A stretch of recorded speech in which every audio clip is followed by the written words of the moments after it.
Bismillahirrahmanirrahim. Assalamualaikum warahmatullahi wabarakatuh. Halo guys.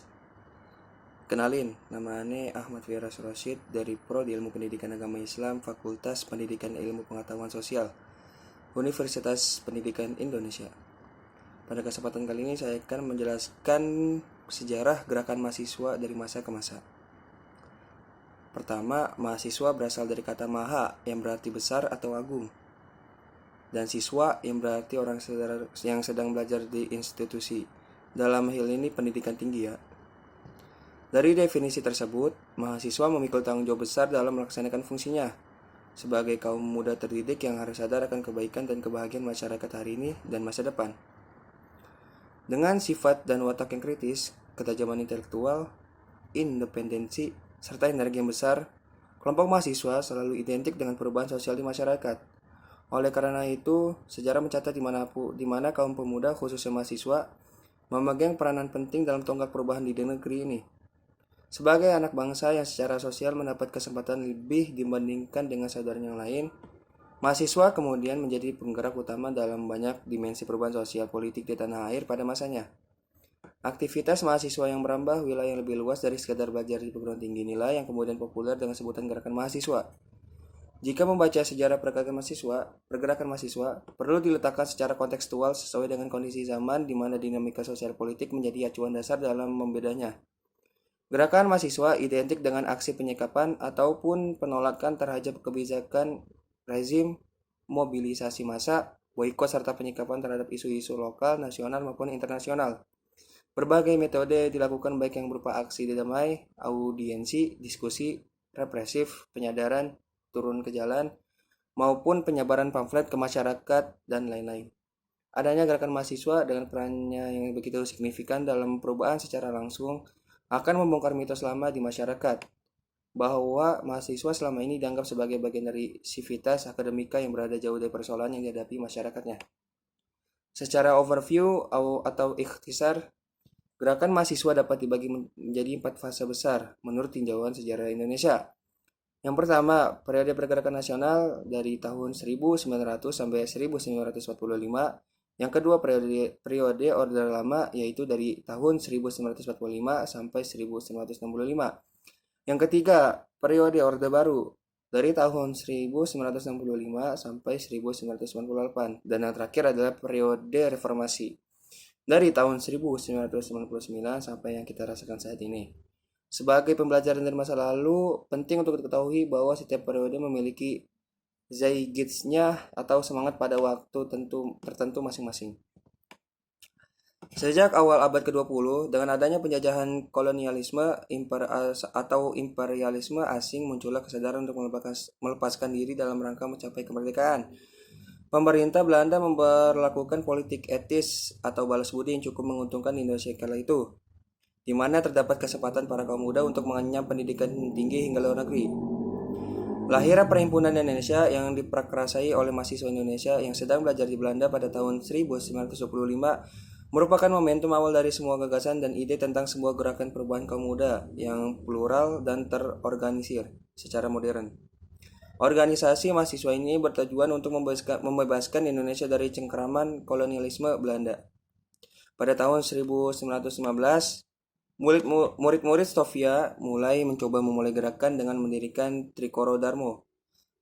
Pembentukan Trikoro Darmo adalah embrio dari momentum Sumpah Pemuda yang kemudian membangun rasa persatuan dan kesatuan atas dasar kebangsaan. Pada masa pergerakan menuju kemerdekaan, reaksi keras atas penjajahan kolonial mulai bermunculan, dengan tekanan dari pihak kolonial yang semakin represif atau menekan. Gerakan alternatif seperti kelompok studi atau study club dimulai.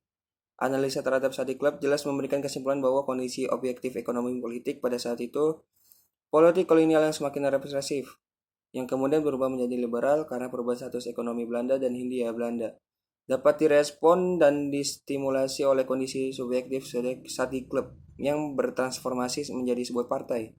Selanjutnya, kejelian kaum pemuda melihat vacuum of power pada masa menjelang proklamasi menjadi titik awal peristiwa penculikan Soekarno-Hatta ke Rengas Dengklok, yang pada akhirnya menghasilkan kemerdekaan Indonesia pada tanggal 17 Agustus tahun 1945. Berbeda halnya pada periode 1945 sampai 1965. Pergerakan mahasiswa dan tatanan politik di Indonesia dapat dilihat dari 3 fase besar. Kemerdekaan Indonesia yang dideklarasikan 17 Agustus tahun 1945 menjadi momentum di mana seluruh ormas, partai politik, kaum pemuda, dan masyarakat mencapai kesepakatan bulat dalam menyatakan Indonesia sebagai negara merdeka. Ini merupakan fase pertama. Fase seluruh stakeholders Indonesia memiliki tujuan yang sama. Kemudian fase kedua ditandai dengan munculnya konsep berbangsa, adanya Piagam Jakarta.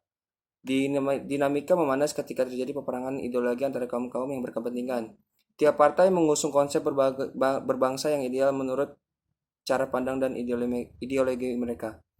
Ketiga, fase kelanjutan peperangan ideologi dan pemilu 1945 yang memunculkan 3 kekuatan besar, yaitu PNI atau nasionalis sekuler, Masyumi nasionalis atau Islam, dan PKI yaitu komunis. Gerakan-gerakan mahasiswa memiliki corak masing-masing yang mempresentasikan ideologi yang mereka bawa. Untuk mengetahui ekspresi atau sikap gerakan mahasiswa terhadap kondisi sosial politik yang berlangsung memang tidak bisa dilepaskan dari tesis Clifford Geertz tentang politik aliran.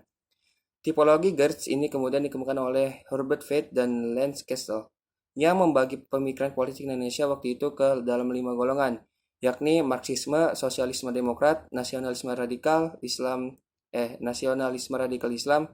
terdiri dari modernisme Islam dan tradisionalisme Islam, dan tradisionalisme Jawa. Tipologi ini kemudian berkembang tidak hanya pada wilayah kultural tetapi juga wilayah politik yang mempengaruhi afiliasi pemilihan waktu itu. 1945.